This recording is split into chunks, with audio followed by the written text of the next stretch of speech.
Hello again, everybody. Today I'm going to talk to you about a most unusual event that occurred early in the 19th century and was very involved with American medicine.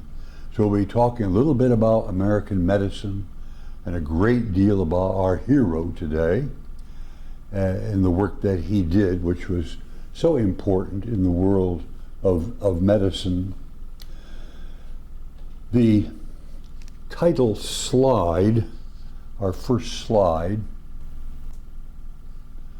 shows you the Great Lakes.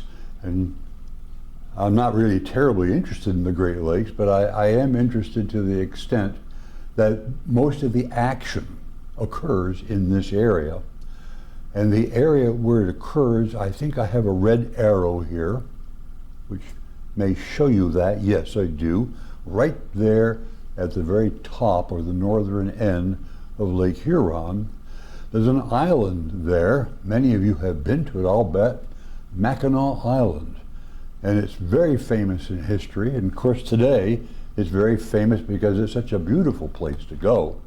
And with this wonderful hotel and the fact that whenever you get off the ferry boat, you have to ride around either in a horse-drawn carriage, or you walk around on foot, or you ride a bicycle. There are no cars and trucks on this island. It's a tiny island way up in the northern end of Lake Huron, and actually it has a commanding position over the straits there, the Straits of Mackinaws, which connect Lake Michigan to Lake Huron. So that's the area that we're going to be talking about today.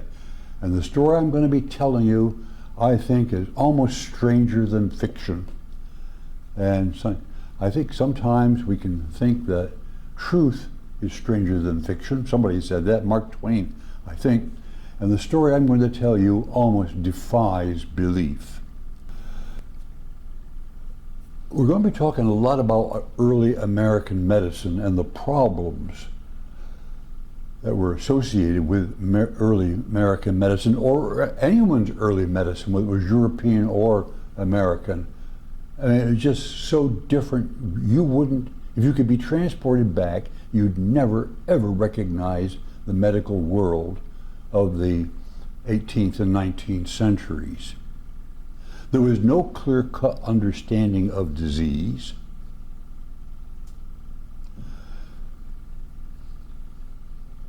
There was no cause and effect idea. There was no idea of bacteria. They hadn't been discovered yet. There was no logical way to put various diseases together. It was really what I've always called sort of a wilderness of unknowing. Doctors were doctors, but the limits on their knowledge was so great. They knew so little that today we look at what they did and who they were, and we're astonished that they were doctors. But more about that in just a little while. The picture on the screen right now is Dr. Benjamin Rush. Dr. Rush was the preeminent physician in colonial America, and after colonial America became the United States, he did his work in medicine straddling those decades when our country was just beginning. He was a founding father. He signed the Declaration of Independence. He was an educator. He was a humanitarian. He was a social reformer. He was a Philadelphian. And incidentally, he was a slave owner. He only had one or two, but nonetheless, he was a slave owner. Born in 1746, and he died in 1813, so you can see that he would have been the nation's physician, outstanding physician, during George Washington's time. Just as an aside, he was very critical of George Washington and really sort of led a movement to remove him from the army at one point. That was maybe the low point of his career. At any rate, as I said before, there was no logical way of dealing with disease in this wilderness, and so he was trained in the old-fashioned way, which was called the apprentice system. He'd been somebody's apprentice. Many, many doctors would be apprentices of him, and they would sign on for a few years to learn the trade, to go with the doctor, to help with operations, usually amputations, that's all they could do. And then when some sort of a board decided, they would get a certificate proclaiming that they were now physicians. So he was a product of this apprentice system. There were no pharmaceutical drugs. There were no pharmacies like we know them today. All doctors made their own medicines, herbal medicines, so an apprentice would have to learn that. There were no medical laboratories, no x-rays, no diagnostic tools, no stethoscopes. If you want to listen to somebody's chest, you put your ear on their chest. So we'll talk about that again in a few more minutes. Yellow fever. They had no idea what caused yellow fever. It was a deadly disease during those times. Killed tens of thousands of Americans. And our doctor here, Benjamin Rush, he was sure the problem was bad air. He didn't have any idea that it came from a mosquito. Bacteria, unknown. Viruses, of course, they were unknown. No one knew how blood clotted. Nobody knew anything about the basic building blocks of life. No one had any concept of what diabetes was. And as I said earlier, surgery was strictly limited. For one thing, there was no anesthesia. If you had to have your leg amputated, there was no anesthesia. And so abdominal surgery was absolutely unheard of. No one dared to open the abdomen of any patient. That was tantamount to murder.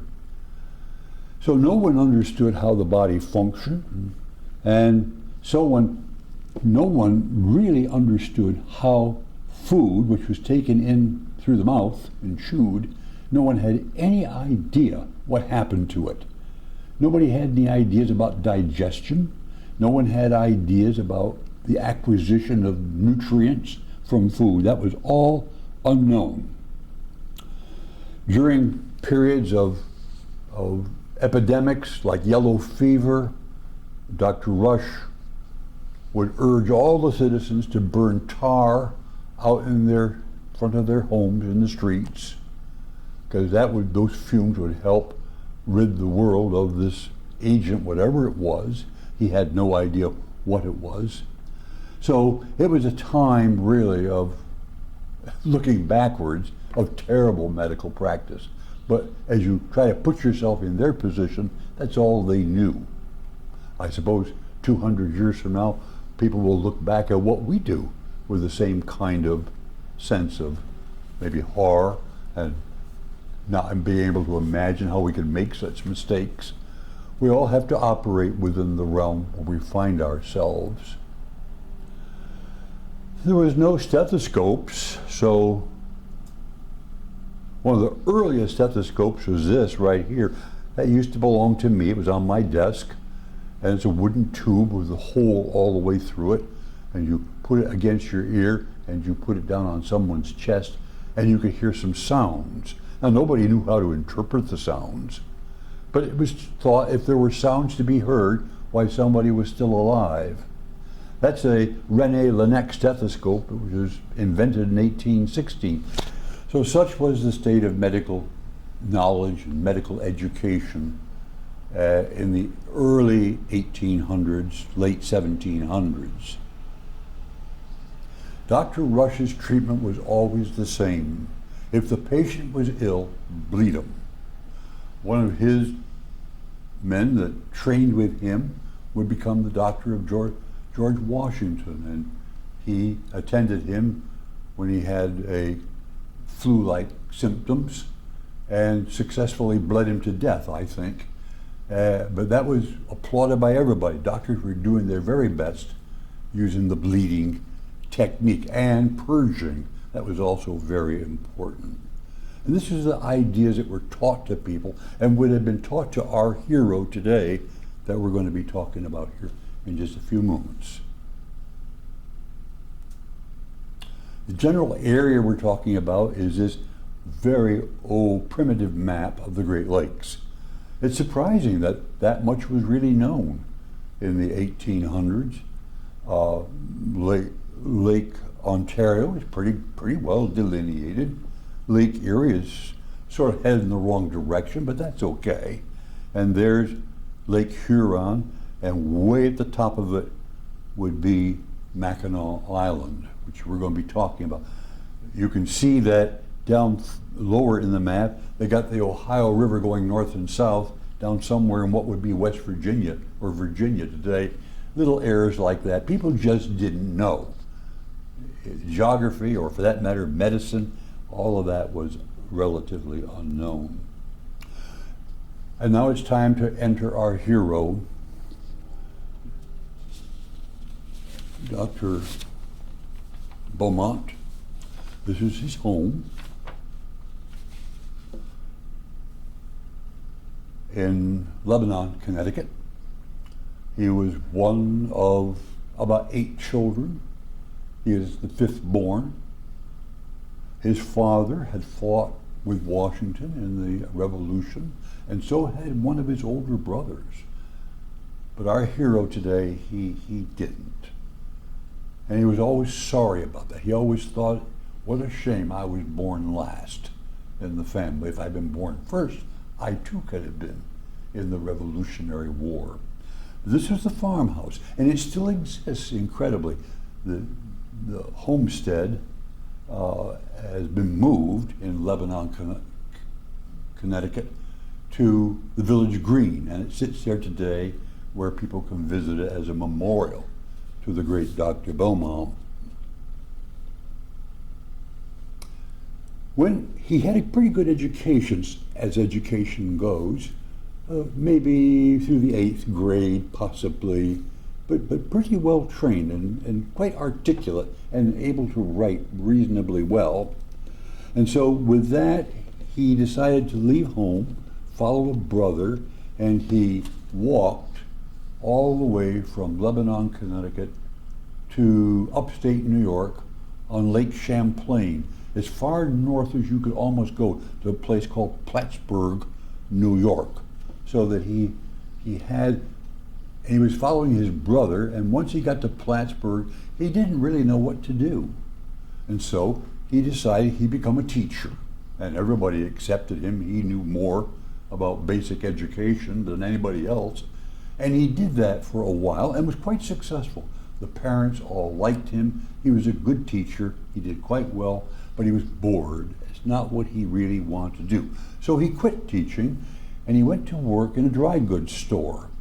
And it was about 1811 or so, and the dry goods store received much of their produce from Canada, which was just a couple of steps north, and cloth materials from England, which would be imported through Canada.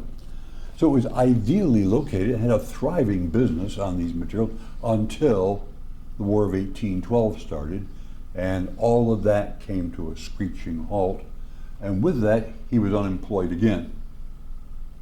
Somewhere along the line he picked up a medical book, such as they were, and he spent a lot of his time reading them, and he decided he was going to become a doctor. Well, how do you become a doctor in the early 19th century? You had to apprentice with somebody. And so he apprenticed with a doctor across Lake Champlain in Vermont, a Dr. Benjamin Chandler.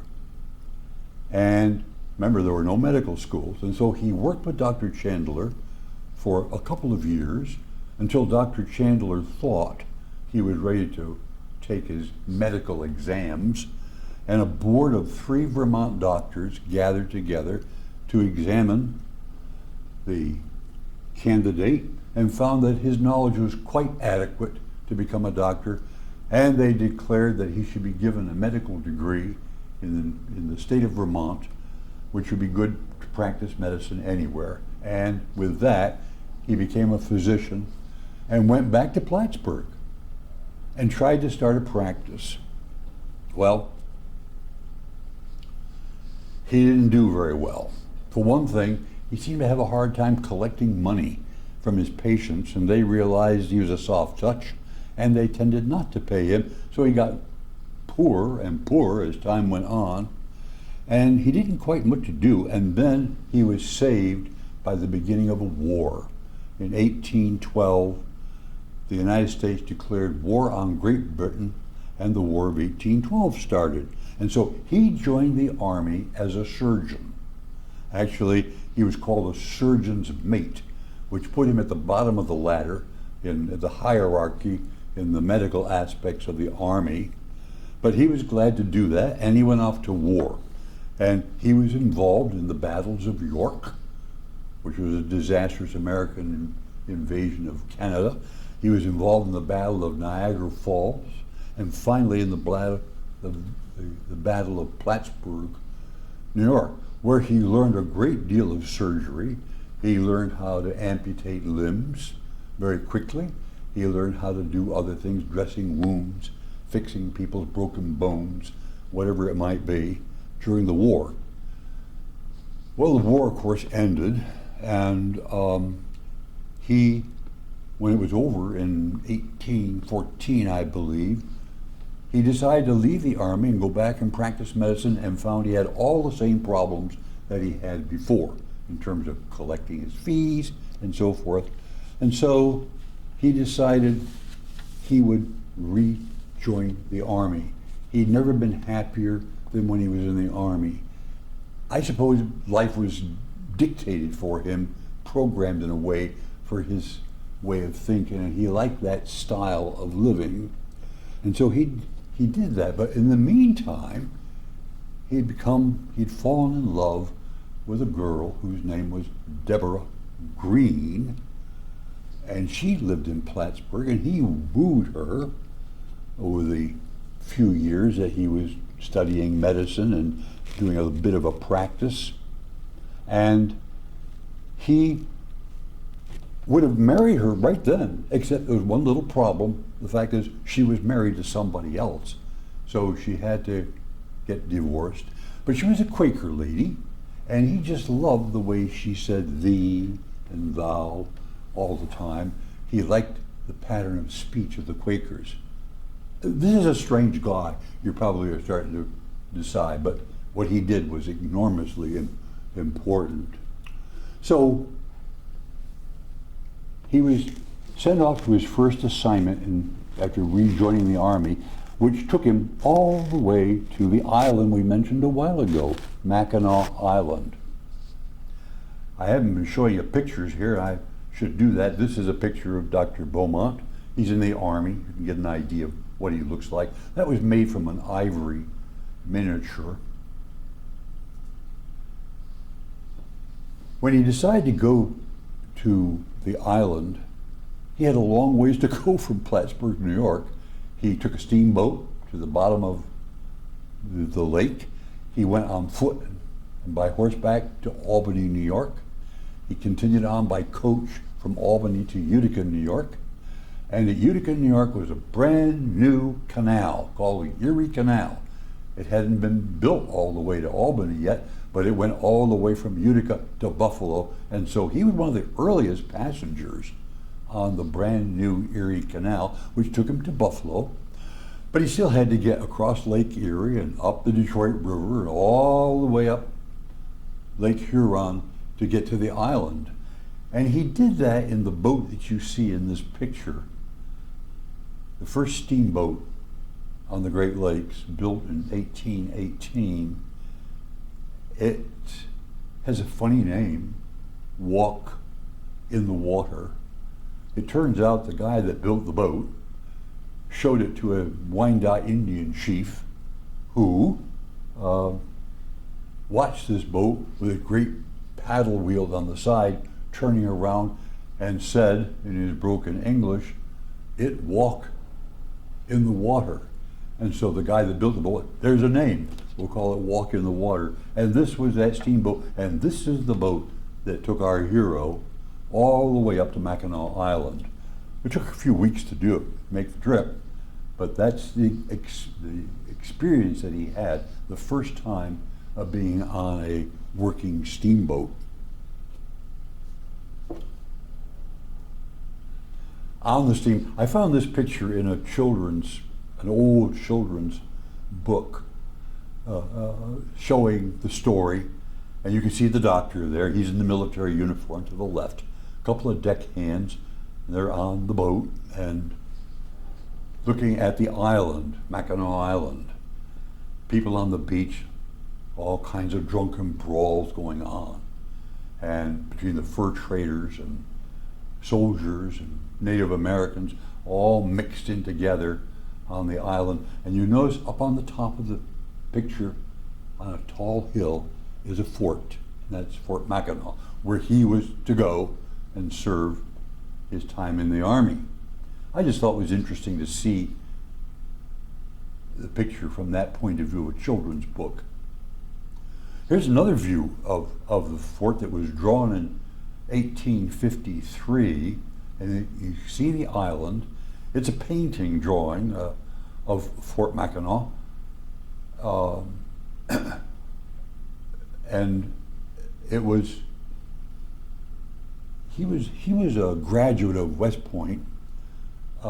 He was an Army map maker and painter, and was commissioned by the Congress of the United States to go and paint as many of the Dakota Indians that he could. This is one of his drawings of the island. Now the island in the foreground, that's a different island. You can see it today, you'll see it in a while, but it's the fort that's interesting to me. You can see it on the right hand side of the figure.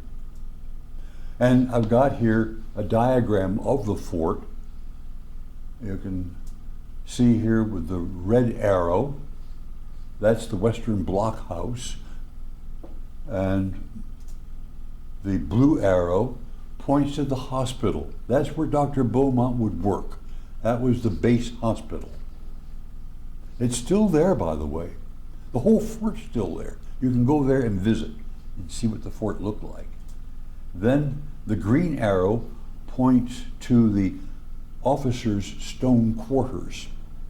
That building is the oldest stone building in the state of Michigan, and that's where the officers were housed.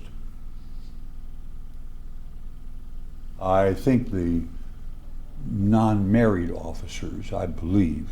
What the married officers did, I don't know.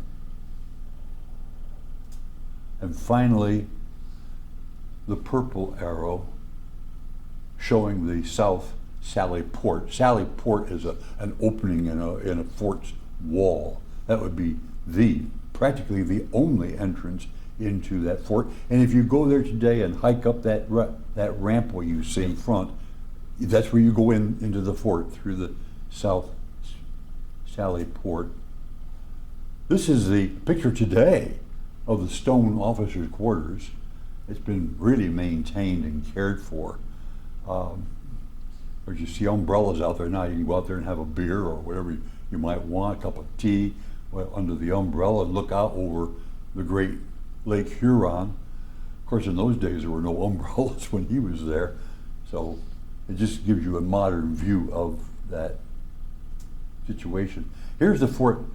This is about 140 years after the fort was built. It's a very old fort. This is pictured about 1920. So you see it's another 100 years. And I think I've got an arrow on here. Yes, I do. A red arrow that pointed to the house on the fort, inside the fort walls, where Dr. Beaumont and his wife Deborah and their children lived. Right at that point. And if you just go to the right of that, you can see the South Sally Port entrance. So the fort's still there.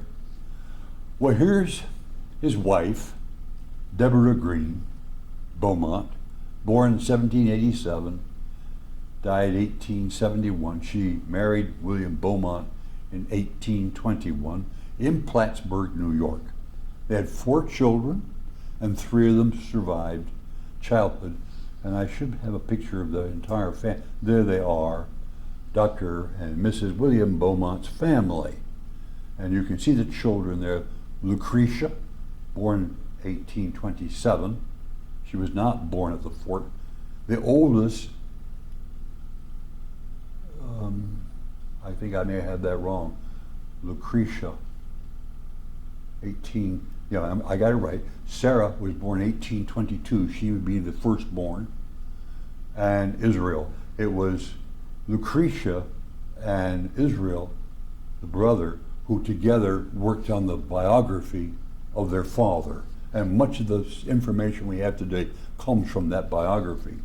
So those are the three children. There was a fourth, a boy, William, and he died in the first year on the island. There's a modern, up-to-date picture. If you take the ferry boat, you're coming into land, you can see the town at water level, and you can see the pathway up to the fort, and there is the fort. Not quite on the top of the hill, but quite above the town. And we'll have another picture of that a little farther on. So why the fort? Why were people so interested in this island and fortifying it and really coveting the island? It was the fur trade. And I've tried to make some sense out of the fur trade. Most of us don't know anything about it, but it was a very ancient enterprise, this fur trade. People use furs almost forever.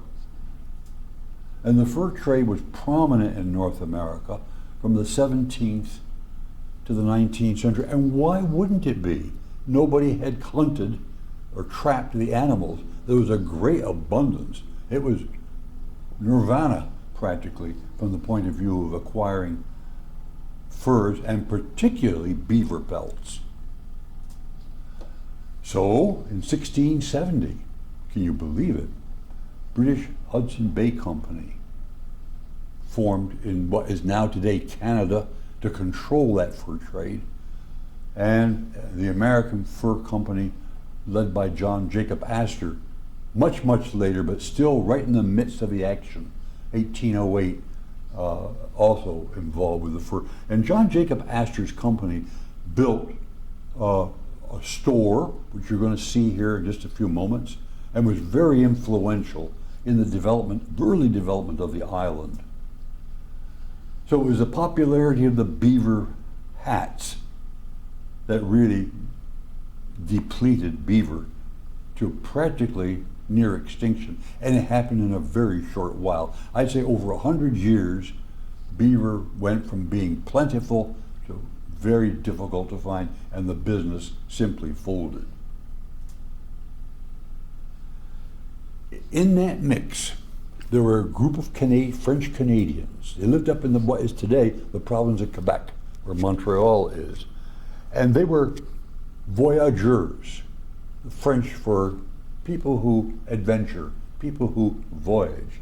And it was their job to trap and to collect and to transport beaver furs, pelts, to market. It's a very important group of people, romanticized in literature and paintings, and I'll try to show you some of that as we go along. But incredibly, by 1840, 1850s, the bottom fell out of the beaver fur trade. There were no more. They practically were hunted to extinction. Not quite, but almost. And so that whole way of life collapsed. Here's a picture of voyageurs in these giant canoes. They were skilled people. Here they are shooting the rapids on the St. Lawrence River near today's Montreal. I've always wanted to see these rapids. I understand they're still there. They are so huge that they are actually standing waves there that people will go and ride their boards on. This was painted by an English woman named Frances Ann Hopkins. She was married to a guy whose name I can't remember, but he was a director of the fur company in the Canadian areas, and he came to Canada and brought her along. She was a painter, and she loved these scenes, and she would go out for weeks at a time in the wilderness painting these people in the work that they did. This is one of them on the St. Lawrence River. They're headed north, that is, they're going down the St. Lawrence River, right about where Montreal is today. Well, John Jacob Astor didn't want to be left behind, and so he wanted to make his presence felt on the island, on Mackinaw Island. And so in 1820, he built this store right on the corner there, the main drag, the name of which I can't, is Market Street, going off to your left, and the one what looks like it's going up a hill to your right is Fort Street. It leads up to the fort. And this was the store, John Jacob Astor's retail store. The furs were brought in here, people were paid, dry goods were purchased here, and this store figures prominently in the story. And it's still there today. It's not a store anymore, of course, and it was here that the accident occurred that would involve Dr. Beaumont. You can go there today and visit the store. The man who ran the fur agency, the American Fur Company, there were several of them, but before the store was built, this house was built. This is the guy's house who ran the store. You can get the idea that there's a fair amount of wealth involved here. This is a good position to have. And look at the bottom windows. Actually, today that would be a basement. All of that, they could dig down a few feet and they'd come to underlying base rock that they couldn't get through. And so they would make it a smaller room with windows to match the upper stories. Very common on the island is this kind of architecture, and it's because of what is under the ground. And there is the animal that caused all the furor, the North American beaver, Castor canadensis, like he's sitting there on his tail. And that was the animal that everybody wanted, and everybody wanted it for its fur, and it was hunted to near extinction by 1840, 1850. How was it used? Well, here's some of the uses. Assorted beaver felt hats in North America. I can read them to you. You may have a hard time. The top left one is the Continental Army hat. And the one to the right of it was its equivalent in the Continental and the early American Navy. And then going down again on the left is an Army version of the hat for officers. And to the right, there is as a clerical hat. All of these made of beaver fur. And then look at the bottom. These are for civilian uses. The Wellington. I can't imagine who'd wear a thing like that, but you can see what it looks like. And to its right, the Paris bow hat. And then at the very bottom, the D'Orsay, and finally, the Regent. All of those were made of beaver pelt. And all of this was the fashion for men in civilian and in Army situations. And the next picture I want to show you, now this had been about 1776, 78, 80, that general. Let's move ahead to the Civil War and look at this familiar picture. You know who it is, wearing his top hat. Every time I see this picture, it's almost laughable. It seems so silly, yet it isn't. There's his top hat, but you know, that was on the Antietam battlefield in the Civil War. He was visiting his general there, who's at the right, and Mr. Pinkerton, his guard, is to his left, and he's wearing his top hat. But it wasn't beaver fur, it had all switched to silk in those, just a decade or so. That whole business of beaver had fallen on hard times. And you see it here in the president's top hat, which was silk. And now our hero, Alexis San Martin, French-Canadian fur trader, born 1794, died 1880. He was a voyageur. the French word for these people that went for furs and trapped and brought them back. And he was employed by the fur company to transport furs. And when they came from the Canadian West and the American West, they would end up coming into Lake Huron and into the fort on the island. And it was there that the carousing and the drinking would occur on the beach and in the town and in the little fur company office I showed you, John Jacob Astor's fur company housing. I was on top of the fort wall to take this picture, and you can see the lake. You can see Bear Island. That's not the mainland. The mainland you can't even see. It is so far away. But the thing is, I put a red X on top of that same store that you saw. I wished I hadn't, because it kind of obliterates the store, but this is where the action occurred. It shows the location of the store. And this is from the top walls of the fort. Quite a view. On that day, that fateful day, the carousing Frenchmen, most of them drunk, were in the store, and a shotgun went off and blew a hole in the left side of one of the French Canadian fur trappers. He fell, what everyone thought, he fell to the floor mortally wounded. And everybody said, "Get the doctor, get the doctor." And so they ran up to the fort, and the doctor came down. In this situation, the doctor was able to take care of regular people on the island. He wasn't just in the military. He was allowed to make a little extra money by taking care of people who needed to be taken care of by a doctor. And so he came down, and the sight that he saw, he realized the man could not live through the night. So he had him put on a stretcher, made a stretcher, took him back up to the fort, took him to his hospital that I'll show you in just a few moments, and tried to dress the wounds and make him as comfortable as possible, but he didn't expect he would live through the night. But he did. Not only that, he lived the next day and the next week, and for weeks on end he lived, much to the astonishment of the doctor and everybody else. But every day, the doctor would poke in the hole and remove shot,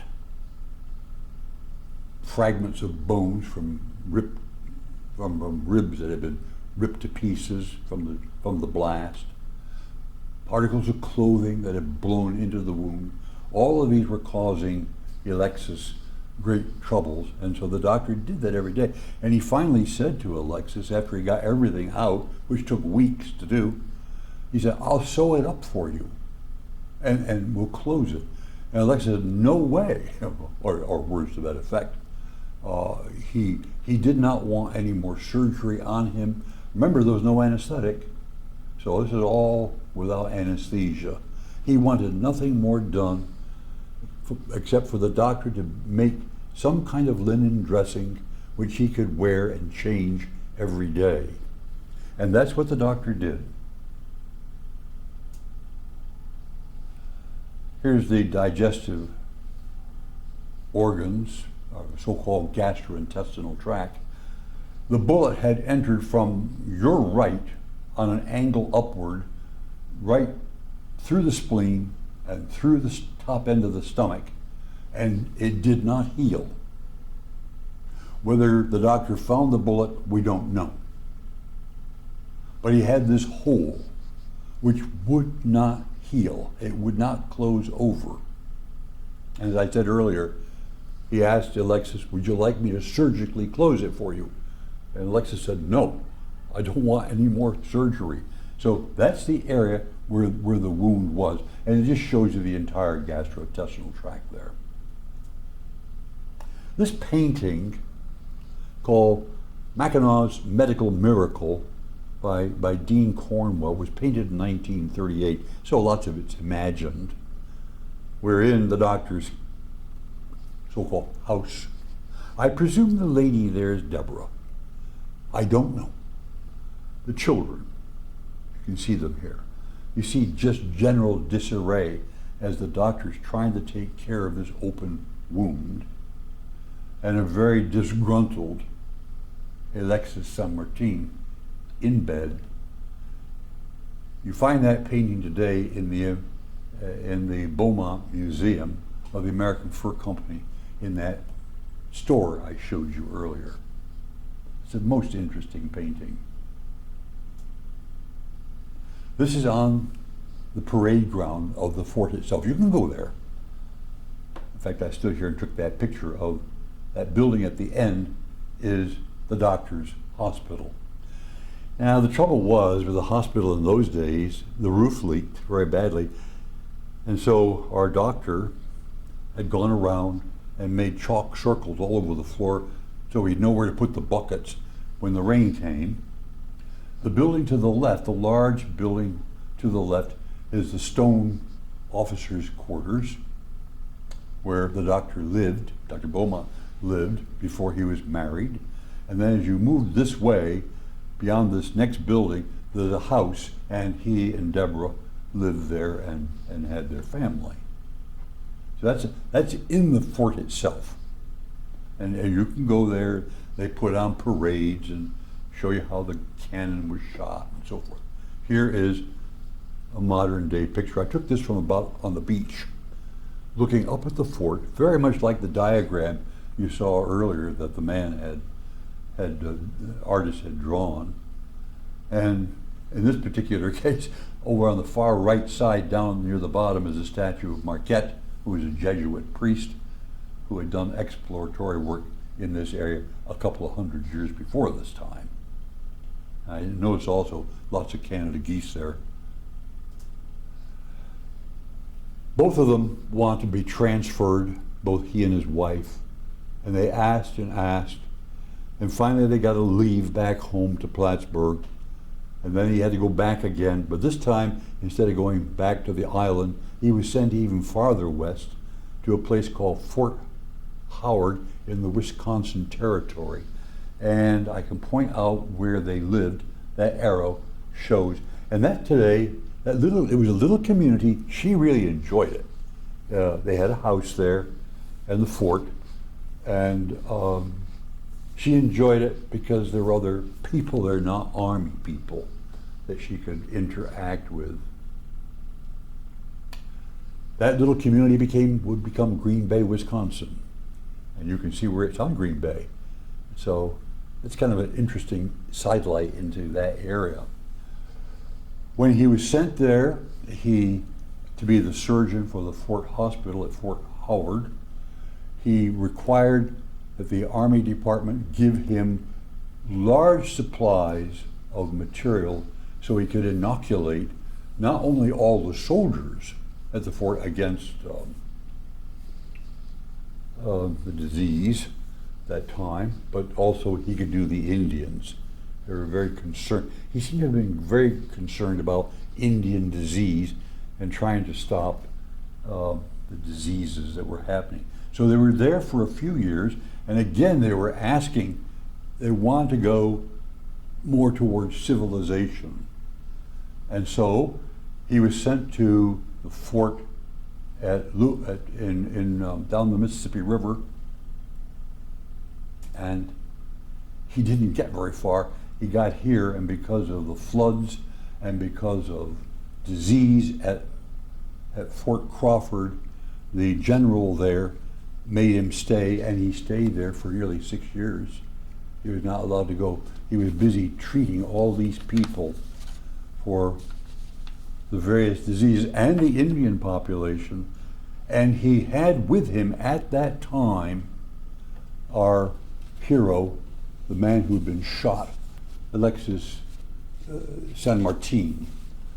He was able to coax Alexis to come there and live with them in their house. And I got a feeling Deborah didn't like that, but she had all these kids and him. person she couldn't talk to. It was a difficult situation, but her husband was absolutely adamant. He wanted to do experiments on the intestinal secretions, stomach secretions. And so he would set up bottles and he'd collect this secretion. He tasted it. It was very acid. But what acid? He didn't know. He then took pieces of pork and pieces of beef and pieces of carrots, tied strings on them and dipped him in there and just let them sit, and he watched. And he was astonished when these things started to disappear. He was observing for the first time in human history the process of digestion. And he wrote up his notes, all of his measurements. He did them very carefully, and he would publish that. And from that, he became America's #1 medical physiologist. He had seen something that the rest of humanity had only imagined, and had never been seen before, and he did it on this fellow, Alexis San Martin.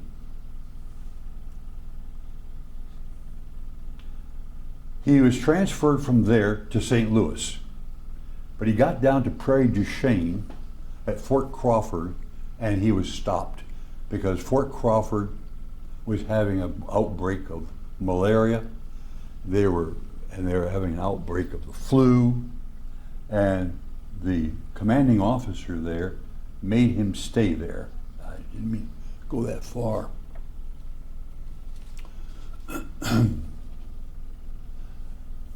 Unfortunately, it would be a 5-year stay, and this was an enormous blow to their plans.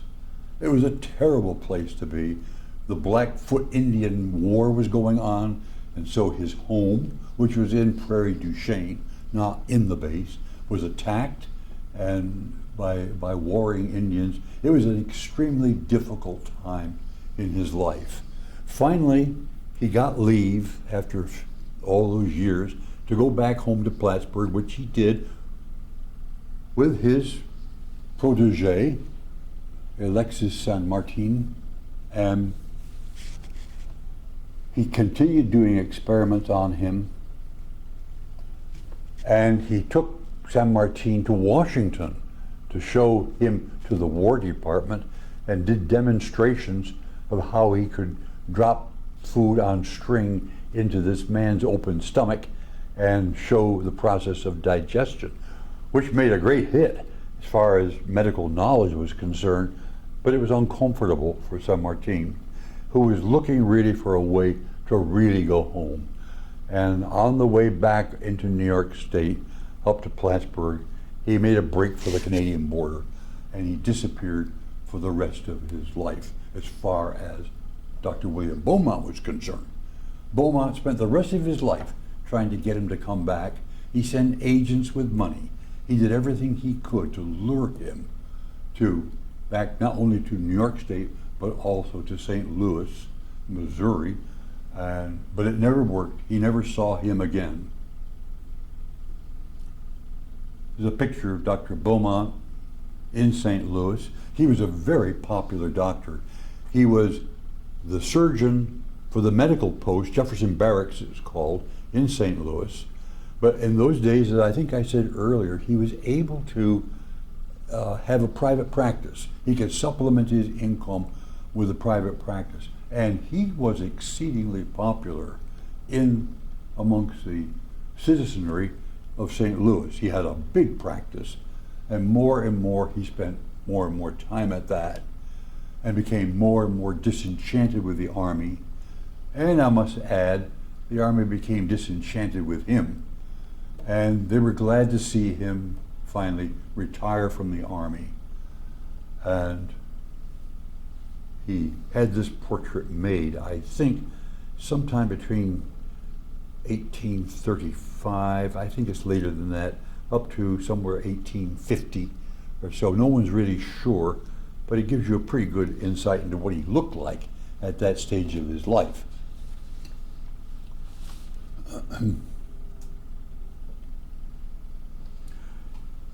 One February day, after an ice storm, he was going out to visit patients from his home, and he had steps that came down from the house onto the street, and he fell on the steps on the ice and hit the back of his head and never recovered, and died November the 21st, 1853. And he's buried in really one of the most famous cemeteries in the United States, Bellefontaine Cemetery in St. Louis, and this is his grave. And you can see the stone in the background that I just showed you, and the grave of he and his wife are to the front left. And I think one daughter is buried there, and I don't remember which one it is, but she's the grave on the far right. And what about Alexis? Well, he outlived the doctor by quite a few years. Here he is, born in 1802, died in 1880, with his wife. Incredible, still with a hole in his side. The contributions to medical science by William Beaumont, and I also include there by Alexis, because he cooperated and made all of this possible. He's sort of the forgotten hero. Showed that digestion begins in the stomach. Nobody knew that. Demonstrated that digestion is a chemical process. Nobody knew that. Discovered that gastric juice secretion is a secretion of the stomach. Nobody had a clue about gastric juice. Discovered gastric juice is an acid. He found it was hydrochloric acid. Remember I told you earlier he thought it tasted acidic? Well, he finally found out what acid. Hydrochloric acid. Nobody knew that. Gastric juice is released when food is anticipated and present. Why, that sounds like Pavlov's experiments in the early part of the 20th century, doesn't it? Dr. Beaumont had already figured that out nearly 80 years before. The emotions influence the stomach lining. Well, we know that. If you get excited or nervous or you worry, you have a gastrointestinal upset. He noticed that with Alexis. Whenever Alexis was angry, he looked inside the stomach, he looked through the hole, and he saw that all the linings became very pale, very dry. But when he was happy and anticipating dinner, it all became red and began to ooze gastric juice in anticipation of the food to come. So his contributions to medical science, I include, determined the time for digestion of various foods, demonstrated a way to study digestion using fistulas as holes like that which were eventually used in experimental animals, found that the temperature in the stomach does not increase during digestion. Everybody thought it was a furnace. All wrong. Published the first book describing digestion of the human stomach that you can still buy today, considered the father of gastroenterology. And that brings us to the end of this story, this most unusual story. Thank you.